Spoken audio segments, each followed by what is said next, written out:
Learn Black Gemara. Today, Daf is Daf Chaf. This is from Monday. Up to the Mishnah, about 15 lines from the top of the page. And we're continuing to discuss the laws of behavior of a melech, of a king, in contrast to a Kohen Gadol. Says the Mishnah, Mace loy mace, if the king has a close family member who departed, Einu yaitze mepesach paltin shaloi. He does not leave his palace at all. And Rabbi Yehuda says, if he prefers to follow the coffin, it's not the meaning, and he can. In fact, we have a precedent. We find a similar thing by David. Avner, who was a general for Shaul HaMelech, and later after Shaul passed away, he changed sides and he wanted to support David, and then Yoav tricked him and killed him. And David HaMelech was really remorseful. And he went and he followed the coffin of Avner, and he was a king. So we see it's up to the king; it's optional. It says, he followed the coffin.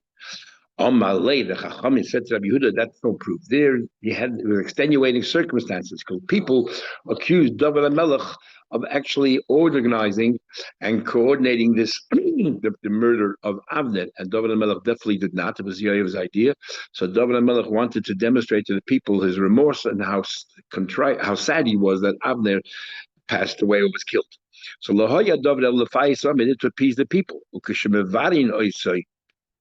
Another thing now, what happens, we learned before regarding a Kohen Gadol, and what happens when it comes to a king, when they have to give him that Sudas Havrah, the first meal after the funeral, when other people give him their food. Everybody's on the ground, who Mason, and he sits by Kohen Gadol, we had a stool. Here's an al-hadargish. Now, what exactly is a dargish that a king had, we'll soon see. Says the Gemara, we learned, if the women are the ones who follow the coffin, they go. If that's the custom, they follow the coffin. And the custom is to go before the coffin, they go before the coffin. Those places, Tracy explained, those places that had their custom, the women went behind the coffin, is because of Shnias. The men shouldn't be following the women. Those places that have the women before the coffin are not worried about sneers because they say at the time of Levaya, people are, very distraught, and therefore they don't have these things on their mind. Rabbi Yehuda says, the women should actually be yotzes. In fact, the women should dafka go in front of the coffin. Why dafka in front of the coffin? So Teiz explains, because since Chava was the one, because of the Eitz Hadas, brought Misa into the world, so therefore, just like lighting the candles is sort of to bring light into the world, to a kapara for Chava, so perhaps this is the same idea. And we find a priestess. David, the man, was behind the mitzvah of Avner. In other words, the women were in front. Says the Gemara, he followed the coffin. Again, no, that's not what happened at all. The women actually were behind the coffin and the men were in front. Yet David, weaved his way in and out from the men to the women, from the women to the men. He wanted everyone to see that he was, how distraught he was about what happened to Avner. He wanted to appease the people in his spice, and they were appeased. David, he left the men and went to the women, then the Yotzer Ben Anoshim, he left the women, went to the men.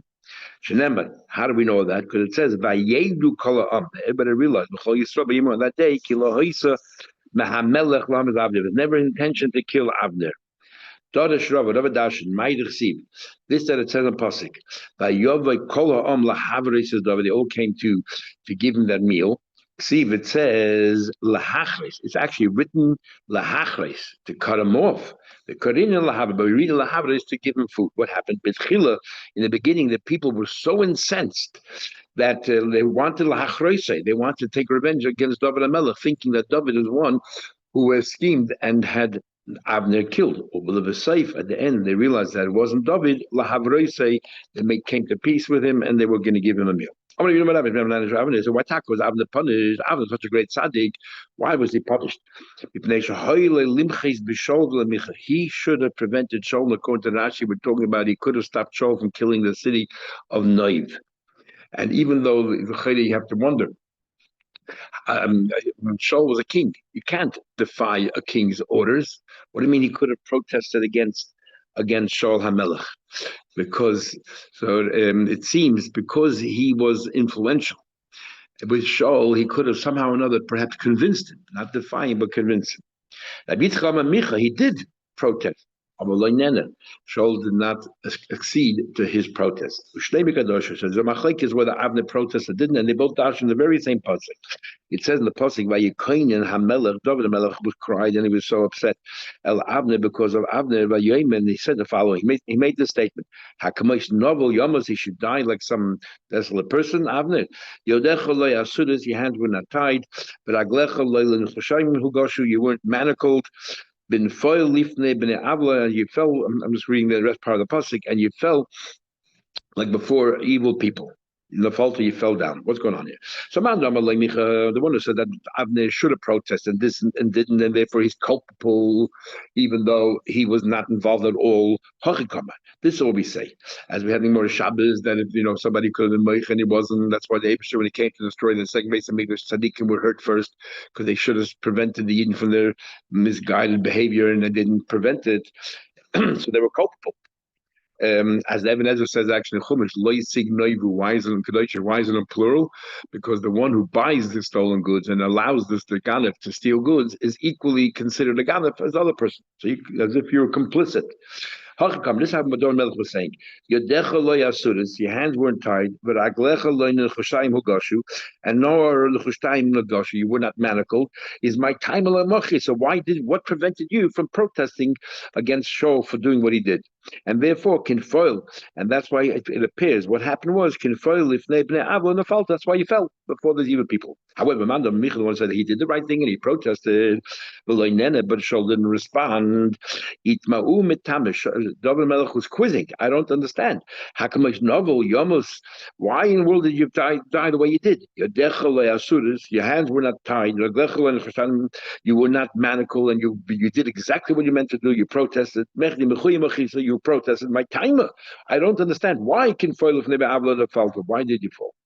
Says the Gemara, my time on this. Why was he punished? He's such a tzaddik, and he did everything right. Because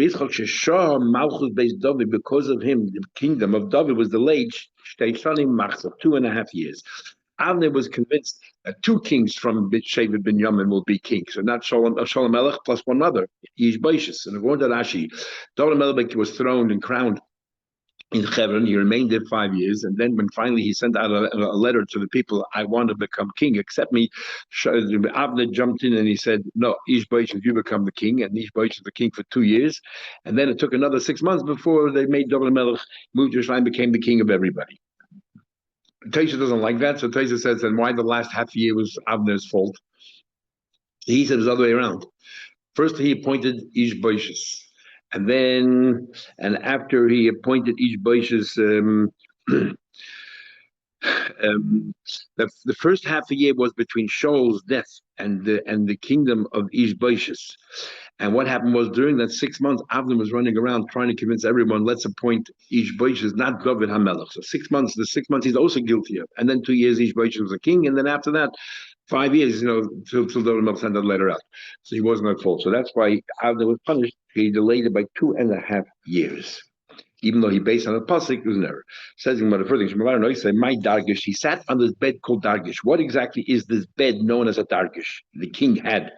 Amarula, Arsa de God. It was a bed of good luck. Now Rashi says a fascinating thing here.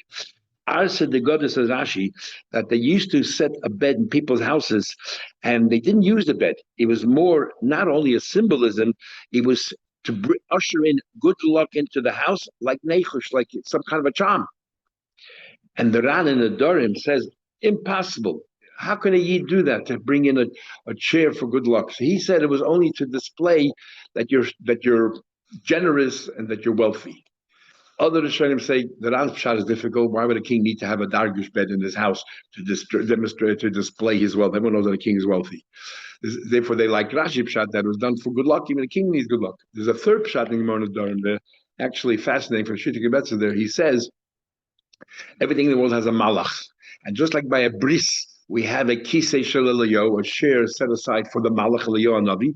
So too, since the malach who brings you ashiras, wealth into your house, you have a chair or a bed set aside for the malach to sit on symbolically. That's what it's all about. Anyway, that's this dargish. Amar Ula Arsa the God, this bed of good luck. Amar Manula Mika Miti Dadina Loisvinu doesn't make sense. Nobody sits on this bed because it's set aside for Mazel, the Hashtam Mishrinle, not Dafka when he's an oval, we sit him down there. Masculine on my kusha, what's the problem? Dilma Miti Davia Chilish, like eating and drinking. Nobody gave him food to drink to a king. Or Bahashta come to that's part of a bailiff. That what? That you give him to feed. So same thing. Now he sits on this particular chair. The kohen mashkinle, and we give him to eat, we give him to drink. Eli kacha hokacha. This was bothering him.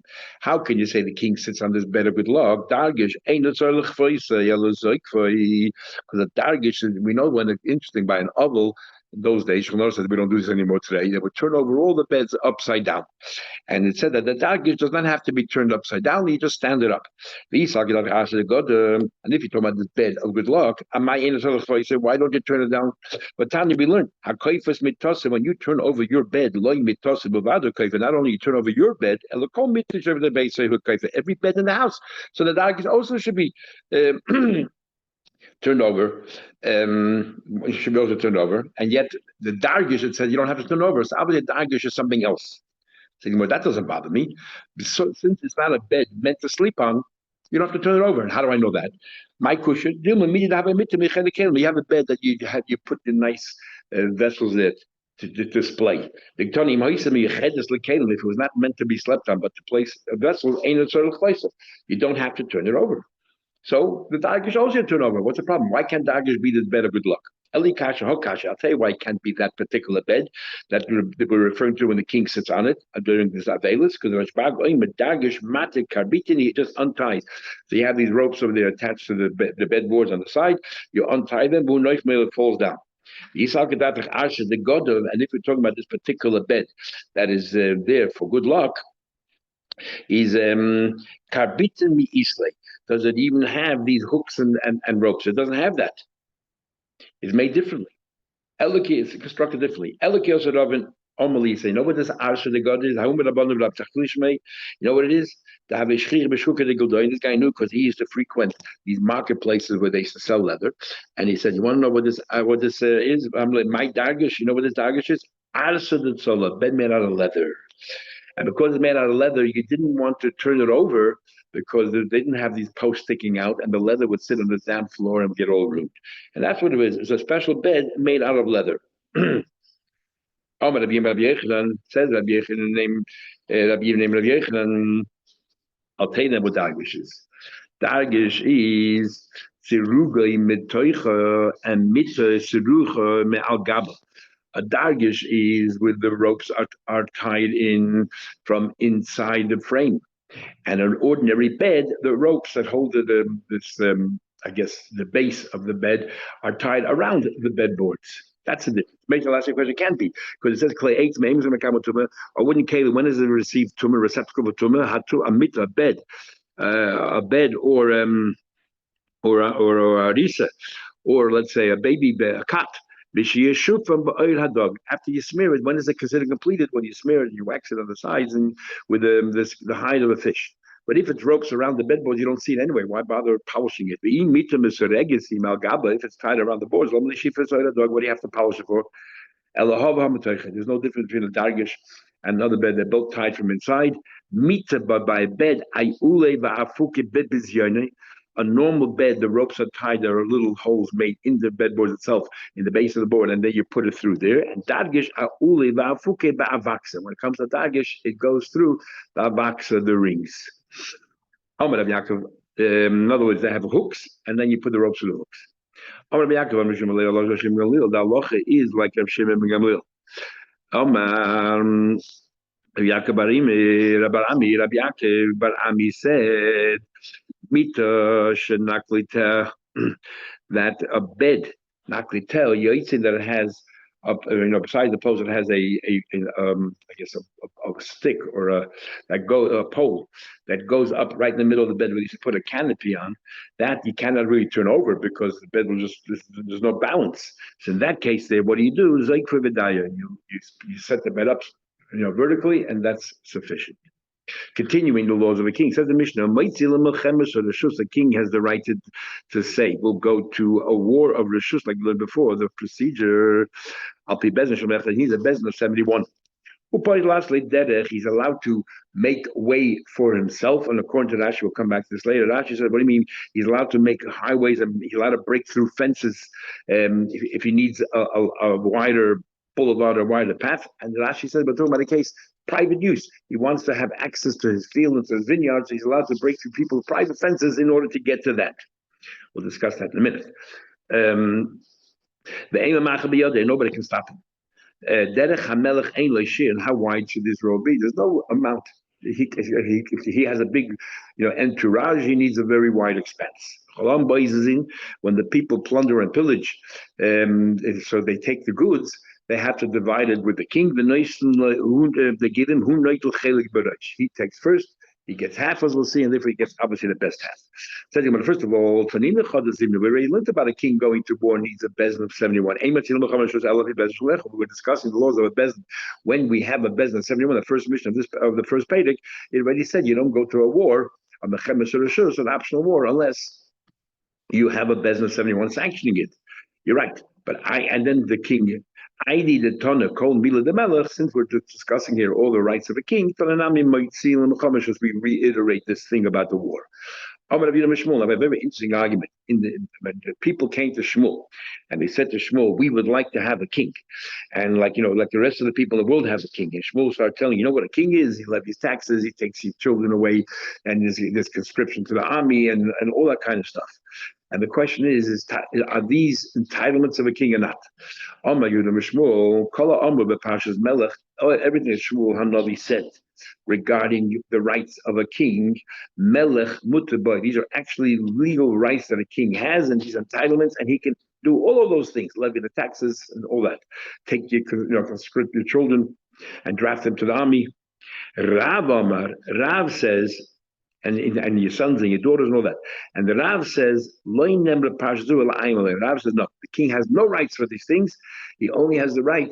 He only said that to sort of frighten them that they should step back and stop insisting so much on having a king.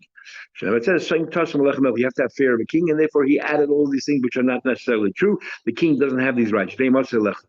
Now the question is, in our Mishnah it says that a king, he can make a road, and for what? For his own personal vineyards. That means he does have rights.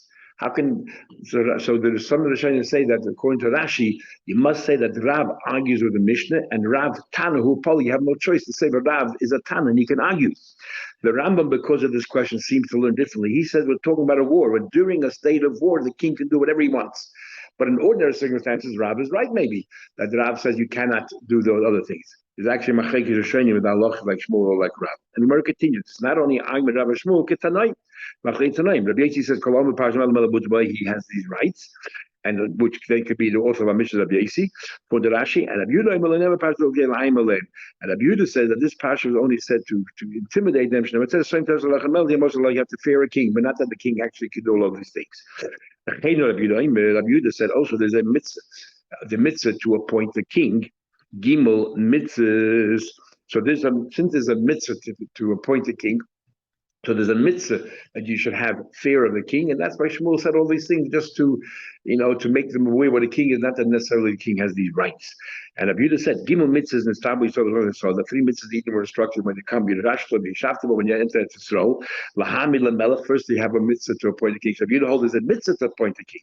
So there's a mitzvah that you should fear the king, and therefore Shmuel felt that he had to sort of put them in that right frame of mind. Well, and then you have to cut off the Zadeh Shalom and then members of Amalek, and the Livnis to build a Beis Hamikdash. Rabbi Noroi says, Rabbi Noroi says, no, he didn't. That he was only said, this whole parsha that Shmuel Levi said, he only said it because they were complaining. Remember it says, and you said, make a king, and he wanted to scare them. Tanya, we learned the elders, they asked the right thing. Shenemet says, we want a king, like it says in Pasha Shaitim. But the Amir Odet Sheben Kilku, they ruined it. Shenemet says, we want to be Kechol we want to be no different than any other nation in the world. We want him to judge us, he should go before us, and so on and so forth. Big machlekes Rishonim. It is actually a mitzvah to have a king. There's like sort of three different ways, three approaches. The Rambam, the Chinuch, and many Rishonim. Is there a mitzvah to appoint a king? Is there no mitzvah to appoint a king? That's why Shmuel was so angry. Or there's no mitzvah to appoint a king, but if the people are asking, then there is a mitzvah to appoint a king. Three different ways of understanding Pshat, two ways of understanding Pshat in Rabbi Harai. When Rabbi Harai said there's only tarumas, is he saying there's no mitzvah to have a king at all, or is he saying that the part about the entitlements, but the king itself, there is a mitzvah always, or when you ask? Tanya, we learned, Rabbi Yossi also says, Sholosh mitzvahs are Israel. There were three mitzvahs given to Edom when they entered Israel. Number one, Lahamid lem melech, to appoint a king. Number two, Lahachid Izar Shal Malach, to destroy a Molech. Number three, the Livnis Lehem Beis HaBchira, to build a Beis HaBchira. This mitzvah destroying a Molech is a big machlekes again, and it's a mitzvah of the Rambam and everybody. Is this a mitzvah on every single individual? Is this a mitzvah only on the king? Is it a mitzvah on the whole community, and every individual as a member of the community has a mitzvah? Is there a mitzvah when there's no king? And there's an interesting letter from the Rebbe as well to discuss whether the mitzvah is regarding the nation of Amalek, or is it more an idea that you have to destroy this idea of Amalek, whoever they may be at the time? Or does it have to be a biological descendant of Amalek? Well, I don't know which mitzvah comes first. So let's go through the psukim. When Hashem says, that I swear on the throne of Hashem, we have to destroy Amalek. We talk about a throne. I'm already swearing on the throne. The throne existed already before. First, you have to have a throne. And the throne belongs to a king. But it says, Shlomo sat on the throne of Hashem. The melech to be a king. So we see that the throne is first, king is first. Okay. But now we have two remaining mitzvahs, building the base of Mikdash and to destroy Amalek, which comes first. But I still don't know him leaving the base of Chila, which comes first. It says, first, get rid of all your enemies, that's Amalek, and then choose the base of Mikdash. So we see that the priorities are first is for Amalek, we find by David as well. It says there, we say over there in the pasuk, like that when he was after Melech was sitting in his palace and everything was peaceful, suddenly he said, "Hashem hiniach the Saviv," and it was very peaceful from all the enemies surrounding him.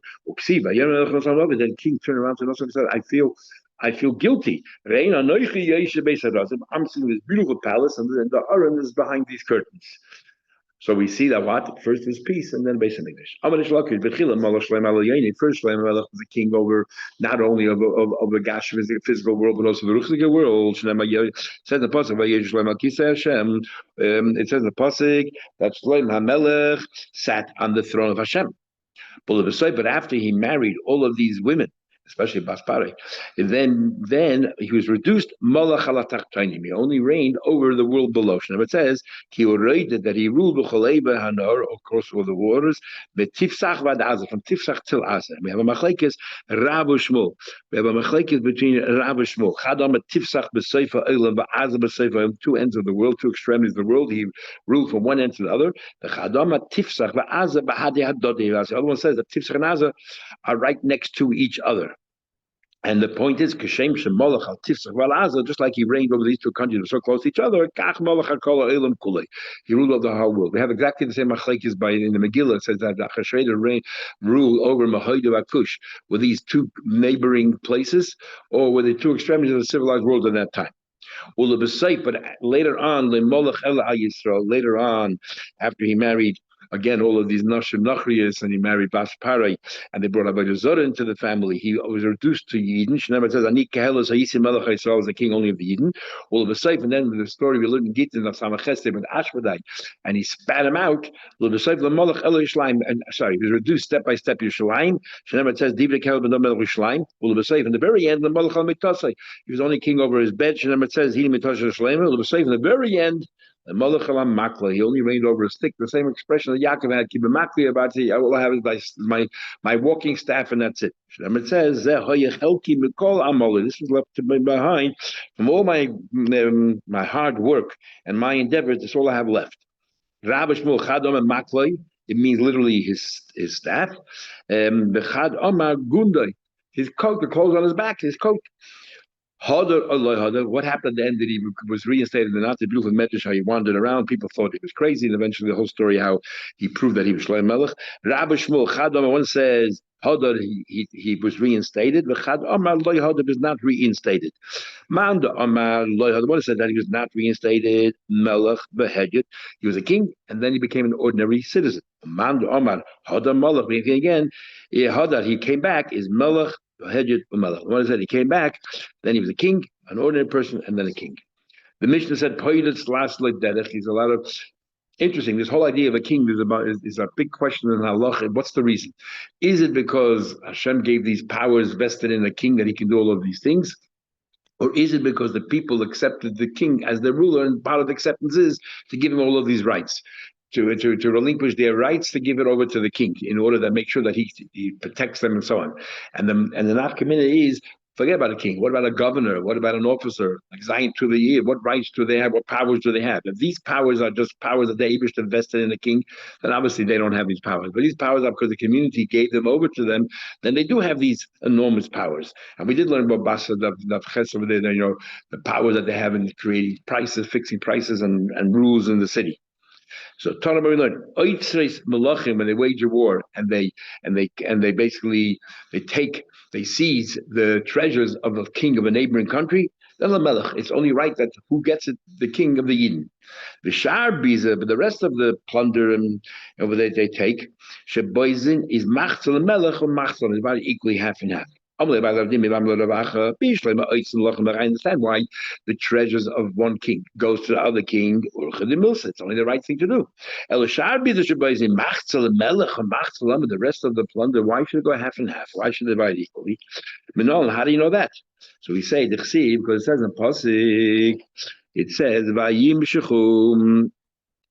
when they appointed Shlomo ben David, says Hashem, they appointed him to Hashem, the nugget to be their prince, their officer. Well, the tzaddik, the kohen. Tzaddik became the kohen.